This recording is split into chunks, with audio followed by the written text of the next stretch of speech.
അപ്പോൾ നമ്മുടെ കിസൈസ് ഷോപ്പിൽ കസ്റ്റമറിൻ്റെ അടുത്ത ഐറ്റമാണ്. പുള്ളി നമ്മുടെ റീൽസ് കണ്ടു എന്നാണ് പറയുന്നത്. ബേബീൻ്റെ സെറ്റ് ഞാൻ മുമ്പ് വീഡിയോ ചെയ്തിട്ടുണ്ടായിരുന്നില്ലേ, ഒരു ചേട്ടനെടുത്ത് പുള്ളി അത് കണ്ടായിരുന്നു. മൊത്തം വീഡിയോസ് ഇപ്പോൾ കാണാറുണ്ട്. പുള്ളി അഡിക്റ്റ് ആണെന്നൊക്കെയാണ് എന്നോട് പറഞ്ഞത്. ഇതിപ്പോൾ അടിപൊളിയായിട്ടുള്ള മൊത്തം ഇതൊരു 1.25 പവൻ അത്രേ വരുന്നുള്ളൂ കേട്ടോ. 2 വള, 2 തള, ഒരു ബ്രേസ്ലെറ്റ്, ഇതൊക്കെ 1/2 പവനേ ഉള്ളൂ കേട്ടോ. ഈ കാണുന്ന അരഞ്ഞാണം ഇതാകുമ്പോഴും ഒരു 1.5 ഗ്രാം.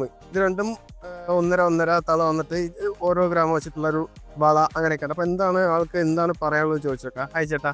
ഹായ്, പേരെന്താ? അജയ്. എന്തോ അജയ്. അജയ് അല്ലേ? എൻ്റെ പേര് അജേഷ് എന്ന് പറഞ്ഞിട്ടാ. ഓക്കെ. അപ്പൊ എങ്ങനെയുണ്ട് നമ്മുടെ കളക്ഷനും കാര്യങ്ങളൊക്കെ എങ്ങനെയുണ്ട്? വളരെ നല്ല കളക്ഷനാണ്. അതുപോലെ തന്നെ ഞാൻ ഇൻസ്റ്റയിൽ ഒരു റീല് ജസ്റ്റ് സ്ക്രോൾ ചെയ്തപ്പോഴത്തേനും കണ്ടൊരു വീഡിയോയിലാണ് ഞാനിപ്പോൾ ഇവിടെ ഒരു മോളുടെ നൂലുകെട്ടിൻ്റെ പർച്ചേസിനായിട്ട് ഞാൻ വന്നത്. അത് കണ്ടപ്പോൾ തന്നെ എനിക്ക് മനസ്സിലായി നല്ല കുറേ കളക്ഷൻസ് ഇവിടെ ഉണ്ടാവും എന്നുള്ളത്. ഞാൻ മുവേലാണ് താമസിക്കുന്നത്. അവിടെ നിന്ന് വരെ വന്നത് നോക്കാൻ വേണ്ടി വന്നതാണ്. പക്ഷേ ഞങ്ങൾക്ക് വാങ്ങിച്ചു. കാരണം നല്ല രീതിയിലുള്ള കളക്ഷൻസ് ഇവിടെയുണ്ട്. ഒരു ലോ എൻഡ് കാറ്റഗറി ആണെങ്കിലും മീഡിയം ആണെങ്കിലും ഹൈ എൻഡ് ആണെങ്കിലും ഈ തരത്തിലുള്ള കളക്ഷൻ ആണ് നിങ്ങളുടെ എമൗണ്ട് വേണ്ടത്. അതിനുള്ള കളക്ഷൻസ് മദേഴ്സ് ഗോൾഡിലുണ്ട്. ഇത് സെയിൽസ് സ്റ്റാഫ് ആണെങ്കിലും വളരെ സപ്പോർട്ടീവാണ്. അത് നമുക്ക് എന്താണ് നമ്മുടെ റിക്വയർമെൻറ്റ് അവരോട് പറഞ്ഞു കഴിഞ്ഞാൽ അതനുസരിച്ചുള്ള കളക്ഷൻസ് അവർ നമുക്ക് നമ്മുടെ ബഡ്ജറ്റ് എങ്ങനെയാണോ ആ ബഡ്ജറ്റിനായിരിക്കും അവർ അതിൻ്റെ ഗോൾഡ് നമുക്ക് തരുന്നത്. നല്ല സർവീസാണ്.